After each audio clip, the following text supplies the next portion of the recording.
मोदी जी को इतना हिम्मत किसने दिया? अमित शाह को इतना हिम्मत किसने दिया? बीजेपी को इतना हिम्मत किसने दिया? मुसलमानों उठो, संविधान को बचाओ, अपनी मस्जिदों को बचाओ, अपने मदरसों को बचाओ, उन कब्रिस्तानों को बचाओ। 70 साल से वक्फ की जमीन को हमने जिसको वोट दिया उन्होंने उसको लूटा। तो मोदी जी ने देखा कि जब मुसलमान को मुसलमान लूट ही रहा, क्यों ना गैर मुस्लिम होकर अब इस जमीन को लूटे। अगर हजारों सालों से कहीं कब्रिस्तान है और उसका पेपर हमारे पास नहीं है तो कलेक्टर वो जमीन को कब्जा कर लेगा। और उधर महाराष्ट्र में एक बहुत बड़े अमीर का घर वक्फ की जमीन पर बन गया। हमारे बैरिस्टर ओवैसी साहब ने वो बिल फाड़कर अमित शाह के मुंह में फेंक दिया। ये पहला विरोध था। तीसरा एहतजाज हम एमआईएम के लोग जमीन से कर रहे हैं। वो बैरिस्टर हैं, वो मोदी जी से ज्यादा पढ़े लिखे हैं, अमित शाह से ज्यादा पढ़े लिखे हैं, ममता बनर्जी से ज्यादा पढ़े लिखे हैं, राहुल गांधी ज्यादा पढ़े लिखे हैं। जिस दिन भारत का 25 करोड़ मुसलमान एमआईएम को वोट करेगा उस दिन ओवैसी साहब अकेला बिल फाड़ने के लिए नहीं रहेंगे, बल्कि असदुद्दीन ओवैसी साहब के साथ साथ 70 एमआईएम के सांसद भी होंगे जो ऐसे बिल को फाड़ेंगे और मोदी के मुंह में फेंकेंगे। तब देखना मेरे प्यारे हिंदू भाइयों, जिस भारत की तुम पूजा करते हो, जिस भारत को तुम माता कहकर भगवान मानते हो, चाइना ने उस भारत माता का अपमान किया है और नरेंद्र मोदी खामोश होकर तमाशा देख रहा है। और हम हिंदू और मुसलमानों ने जिस तरीके से भारत से अंग्रेजों को भगाया, आज इंशाल्लाह अगर हम लोग एक साथ आ गए तो चाइना को भी इस देश से भगा देंगे। भारत अल्हम्दुलिल्लाहि रब्बिल आलमीन वस्सलातु वस्सलाम अला सय्यदिल मुरसलीन व अला आलिहि व अस्हाबिहि अजमाइन, अम्मा बाद। आज वक्फ अमेंडमेंट बिल 2024 जिसके पास होने से संविधान की हत्या कर दी गई है, वक्फ अमेंडमेंट बिल 2024 जिसको पास करके लोकतंत्र को खत्म करने की कोशिश की गई, वक्फ अमेंडमेंट बिल 2025 जिसको पास करके मुसलमानों की जमीन को कब्जा करने की साजिश की गई। हम ऑल इंडिया मजलिस इत्तेहादुल मुस्लिमीन बैरिस्टर असदुद्दीन ओवैसी साहब और स्टेट लीडर इमरान सोलंकी साहब के नेतृत्व में इस बिल के खिलाफ अपनी आवाज को बुलंद करके इस एहतिजाज को दर्ज कर रहे हैं। कितनी अफसोस की बात है कि 70 साल से मुसलमानों को न जाने कौन सा लॉलीपॉप दे दिया गया, कौन सा खजूर दे दिया गया, कौन सी अफ्तार पार्टी करवा दी गई, कौन सी बिरयानी बांटी गई कि वो मुसलमान फ्री का बिरयानी बटे, चाय बटे तो हजारों की तादाद में आ जाए, लेकिन वक्फ की जमीन की बात आ गई तो मुट्ठी बराबर लोग मौजूद है। लेकिन जो मुट्ठी बराबर लोग यहां मौजूद हैं उनको शर्मिंदा नहीं होना चाहिए। उनकी मिसाल वैसे ही है जैसा जंग बदर में साहबा कराम की थी। वह 313 थे, मुकाबले में 1000 थे, लेकिन अल्लाह सुब्हानहू व तआला की नजर में सबसे बुलंद मुकाम किसी को मिला तो वो 1000 काफिरों के नहीं बल्कि 313 मुजद्दिद मुसलमानों की थी। आप उन भीड़ से बेहतर हैं, आप उन भीड़ से बेहतर हैं जो एक बिरयानी और चाय में बिक जाते हैं।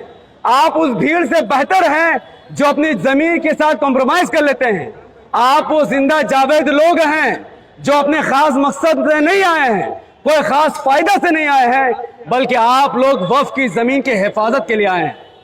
अब यह वक्फ बिल क्या है इसे अच्छा से समझिए ताकि विरोध करने में आपको मजा आए, ना कि हैरेसमेंट हो। देखिए इसकी तार 70 साल पहले से जुड़ी हुई है। जब भारत आजाद हुआ हम लोगों ने डिसाइड किया, हमारे बुजुर्गों ने डिसाइड किया कि मुसलमानों की कोई पार्टी नहीं होगी, कोई नेता नहीं होगा, हम अपना भरोसा गैर कौम के नेताओं पर जताएंगे। जिसके बाद क्या हुआ, अलग अलग राज्यों में अलग अलग पार्टियां संगठित हुई। उत्तर प्रदेश में मुसलमानों ने अपना भरोसा बहुजन समाज पार्टी, समाजवादी पार्टी को दिया। पश्चिम बंगाल के मुसलमानों ने अपना भरोसा सीपीएम को दिया, कांग्रेस को दिया, टीएमसी को दिया। उसी तरीके से भारत के अलग अलग राज्यों में मुसलमानों ने अलग अलग पार्टियों को भरोसा दिया। जो टिकट, जिन पार्टियों ने मुसलमानों को टिकट दिया और जिन मुसलमानों ने उनकी टिकट से पार्टी को जिताया, उनके नेता को जिताया, उन्हीं कांग्रेस के नेताओं ने, उन्हीं समाजवादी पार्टी के नेताओं ने, उन्हीं पार्टियों के नेताओं ने हमारी जमीन को हड़प लिया। तो 70 साल से वक्फ की जमीन को हमने जिसको वोट दिया उन्होंने उसको लूटा। तो मोदी जी ने देखा कि जब मुसलमान को मुसलमान लूट ही रहा है और मुसलमान खामोशी से देख रहा है, उसे फर्क नहीं पड़ रहा, यह कौम मुर्दा हो चुकी है, तो हम क्यों ना गैर मुस्लिम होकर अब इस जमीन को लूटे। और आज मोदी जी ने यह कानून लाकर इसमें प्रावधान डाल दिया, एक अमेंडमेंट डाल दिया कि अब वक्फ बाय यूजर नहीं चलेगा। अगर हजारों सालों से कहीं कब्रिस्तान है और उसका पेपर हमारे पास नहीं है तो कलेक्टर वो जमीन को कब्जा कर लेगा और वो जमीन सरकारी संपत्ति हो जाएगी। 10 लाख एकड़ जमीन में भारत में अधिकतर जमीन में पेपर नहीं है, क्योंकि 1400 साल और 1000 साल से कोई पेपर लेकर नहीं सोता है। वो वक्फ बाय यूजर था, वो हमारे कब्जे में है। हमारे बाप दादा की पैसों की जमीन थी जो अल्लाह ताला के नाम से वक्फ हो चुकी है और उसमें खिदमत के काम चल रहे हैं। उसमें मस्जिद है, मदरसा है, खानका है, यतीम खाना है, कब्रिस्तान है और दिगर फैसिलिटी के समान है। लेकिन अब इस पर बुरी नजर पड़ गई मोदी जी की। तो मोदी जी को इतना हिम्मत किसने दिया? अमित शाह को इतना हिम्मत किसने दिया? बीजेपी को इतना हिम्मत किसने दिया? योगी आदित्यनाथ, विश्व हिंदू परिषद, इतना हिम्मत किसने दिया?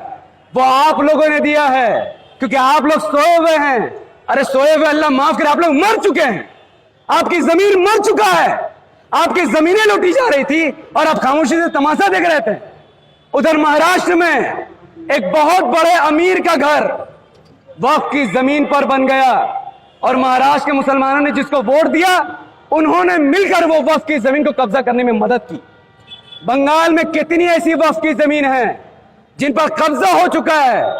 टीएमसी सरकार भी खामोश, मुसलमान भी खामोश, पूरे भारत में वक्फ की जमीन को लूटा जा रहा है। बस नया यह होगा कि कल तक मुसलमानों की जमीन मुस्लिम नेता लूट रहा था, अब बीजेपी के नेता लूटेंगे। तो हम मुसलमानों को मायूस नहीं करना चाहते हैं। अब परेशान मत होइए कि अब हमारी जमीन का क्या होगा, वक्फ बिल पास हो चुका तो क्या होगा।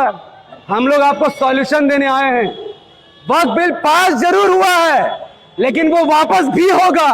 बस आप सब हमारी बात सुनिए और इमाम का साथ दीजिए। वो ऐसे होगा कि जब पार्लियामेंट में मेजोरिटी का घमंड दिखाते हुए बीजेपी ने अनकॉन्स्टिट्यूशनल बिल पास किया, तब हमारे बैरिस्टर ओवैसी साहब ने वो बिल फाड़कर अमित शाह के मुंह में फेंक दिया। ये पहला विरोध था। भारत के किसी नेता ने वक्फ बिल को नहीं फाड़ा, सिर्फ असदुद्दीन ओवैसी साहब ने वक्फ बिल को फाड़ा। क्यों?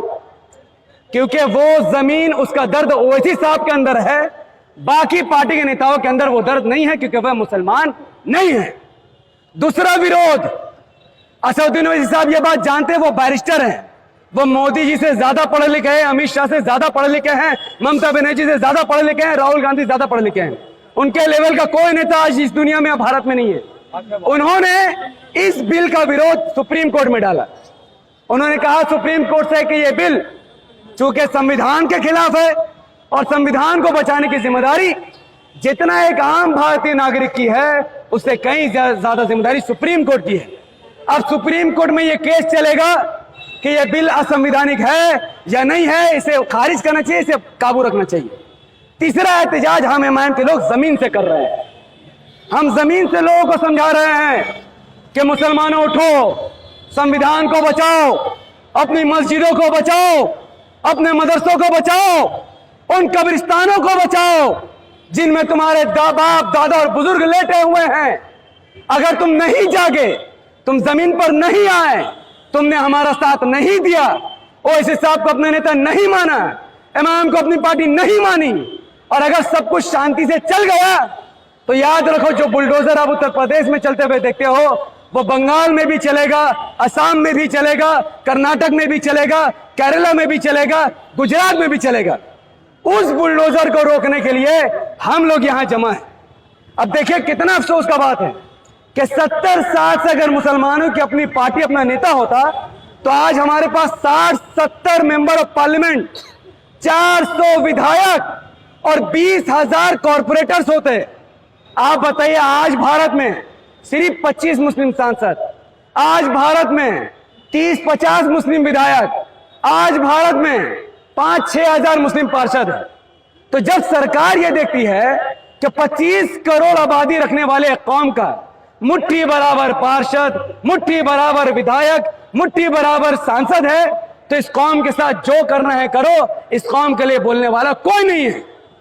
और मोदी जी को यह जरूर ऐसा लगता है कि एक बेचारा दीवाना, इस कौम का दीवाना, संविधान का दीवाना, इस देश का दीवाना असदुद्दीन ओवैसी साहब जो इस बिल को फाड़ रहे हैं, जो विरोध कर रहे हैं, इनका साथ भारत का मुसलमान नहीं देगा। लेकिन आज अगर आप सबने हमारा साथ दिया, आपने इमाम को अपनी पार्टी माने, ओवैसी साहब को अपना नेता माना, और जिस दिन भारत का 25 करोड़ मुसलमान किसी को हराने के लिए नहीं बल्कि अपनी क़यादत खड़ी करने के लिए, अपने आवाज को मजबूत करने के लिए, अपना मदरसा मस्जिद कब्रिस्तान बचाने के लिए इमाम को वोट करेगा, उस दिन ओवैसी साहब अकेला बिल फाड़ने के लिए नहीं रहेंगे, बल्कि असदुद्दीन ओवैसी साहब के साथ साथ 70 इमाम के सांसद भी होंगे जो ऐसे बिल को फाड़ेंगे और मोदी के मुंह में फेंकेंगे। तब देखना, तब बीजेपी वाला समझ जाएंगे कि ये जो घटिया राजनीति वो कर रहे हैं वो नहीं कर पाएंगे।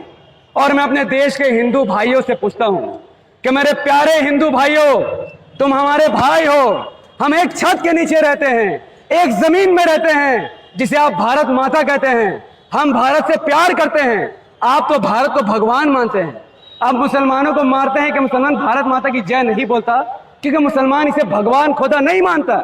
हम तो उस खुदा को मानते हैं जिसने इस भारत को बनाया है, उसका नाम अल्लाह है। हम इस जमीन से मोहब्बत करते हैं। चाइना ने अरुणाचल प्रदेश के जमीन में इल्लीगल गांव बसाया है, भारत की जमीन पर कब्जा किया है। जिस भारत को तुम भारत मां मानते हो, उस भारत मां के ऊपर अपना कलंक पैर रखकर उसका अपमान किया है। जिस भारत को तुम भारत माता मानते हो, जिस भारत की तुम पूजा करते हो, जिस भारत को तुम माता कहकर भगवान मानते हो, चाइना ने उस भारत माता का अपमान किया है और नरेंद्र मोदी खामोश होकर तमाशा देख रहा है। तो हम इमाम के माध्यम से वेस्ट बंगाल राजा बाजार इलाके से आपके लिए दावत देते हैं कि आओ हमारे हिंदू भाइयों, हिंदू बहनों, क्रिश्चियन भाइयों, क्रिश्चियन बहनों, गिरजाघर में तुम इबादत करते हो या मंदिर में इबादत करते हो, खुदारा इस देश को बचाने के लिए तुम इमाम के झंडे तले आ जाओ। आओ, हम हिंदू और मुसलमानों ने जिस तरीके से भारत से अंग्रेजों को भगाया, आज इंशाल्लाह अगर हम लोग एक साथ आ गए तो चाइना को भी इस देश से भगा देंगे, पाकिस्तान को भी इस देश से भगा देंगे और इस देश को वैसे ही सोने की चिड़िया बना देंगे जैसा हमारा पुराना भारत हुआ करता था। आप समझो मोदी जी क्यों ये बिल ला रहे हैं। अब पूछो 2014 में मोदी जी ने क्या कहा था? क्या मोदी जी ने कहा था कि ट्रिपल तलाक लाएंगे? क्या मोदी जी ने कहा था कि वक्फ बिल लाएंगे? क्या मोदी जी ने कहा था कि मुसलमान के खिलाफ बयान करेंगे? नहीं, मोदी जी ने कहा था कि भाइयों बहनों 15 लाख, और आप सामने से कह रहे आएंगे। भाई 10 साल हो गया, तीसरा बार पीएम बन गया, 15 लाख कहाँ नहीं पता। मोदी जी ने कहा 100 स्मार्ट सिटी बनाएंगे, 100 स्मार्ट गांव बनाएंगे, 30 रुपए लीटर तेल मिलेगा, देश में 2 करोड़ हर साल नौकरी देंगे, हर किसी को पक्का मकान मिलेगा, किसी के साथ अन्याय नहीं होगा। 12 साल में एक भी ढंग का काम मोदी जी ने नहीं किया। अब मोदी जी जानते हैं कि जब जब भारत में हिंदू और मुसलमान जागता है, अच्छे अच्छों की खटिया खड़ी कर देता है। तो भारत में हिंदुओं को मुसलमानों से लड़ाने के लिए कभी ट्रिपल तलाक लाते हैं, कभी वक्फ बिल लाते हैं, कभी कुछ, आने वाले वक्त में यूसीसी लाएंगे। तो अगर आप हमारे साथ खड़ा रहेंगे तो हम आपके साथ मिलकर मोदी जी से 15 लाख मांगेंगे। आप हिंदू भाई हमारा साथ देंगे, हम आपके साथ मिलकर महंगाई के लिए आपके साथ लड़ाई करेंगे। आप हिंदू भाई हमारा साथ देंगे, हम सब मिलकर इस देश को अमेरिका से भी ऊपर ले जाएंगे। लेकिन उसके लिए हमें इत्तेहाद करना होगा। आप कीजिए जिसकी आपकी पूजा करनी हो, आप मूर्ति की पूजा कीजिए, हम अल्लाह की पूजा करेंगे। पर जब देश की बात आ जाए तो एक झंडे तले हम खड़े हो जाएंगे, क्योंकि हमारा देश बर्बाद हो रहा है। महंगाई से गरीब घर नहीं चला पा रहा है, एक आम इंसान अपने बच्चे को अच्छे स्कूल में नहीं पढ़ा पा रहा है। अरे बंगाल हो, यूपी हो, बिहार हो, ना कोई इंसान अपना घर चला पा रहा है, ना सिलेंडर खरीद पा रहा है, ना घर का खर्चा उठा पा रहा है, ना उसके पास रोजगार है। बेचारा जो थोड़ा बहुत कमाता है पूरा पैसा बच्चे की पढ़ाई में और माँ बाप के इलाज में लगा देता है। और हम एमआईएम वाले कोई धर्म की राजनीति नहीं करना चाहते हैं। बंगाल हो या भारत का हर राज्य में एमआईएम का एक ही मकसद है, सिर्फ एक, गरीबों को अच्छा स्कूल मिले, गरीबों को अच्छा हॉस्पिटल मिले, इंस्टीट्यूट बने, रास्ते से गड्ढा खत्म हो जाए, करप्शन खत्म हो जाए और ये देश वैसा ही महान देश बन जाए जैसा महान देश एक टाइम में हुआ करता था। तो मैं अपनी बात को खत्म करता हूं इस उम्मीद से कि मेरी बात आपको समझ आई होगी और आप सब इंशाल्लाह उस बात पर अमल करेंगे। चाहे से यहाँ के प्रशासन ने कितनी भी कोशिश की थी कि ये चीज ना हो, ये पब्लिक मीटिंग ना हो, कोई मुसलमानों को जगाने के लिए खड़ा ना हो। और आज भी कुछ जगह माइक है, कुछ जगह नहीं है। तो मैं ऐसे लोगों को बताना चाहता हूं, आपको लगता होगा कि आवाज माइक के जरिए से पहुंचती है, हमारा ईमान यह है कि अल्लाह ताला जब लोगों के दिलों को फेरता है तो हर घर में हक इंसाफ की आवाज पहुंच जाती है। वाखिर दवाना अनिल हम्दुलिल्लाहि रब्बिल आलमीन। अस्सलामु अलैकुम व रहमतुल्लाहि व बरकातहू।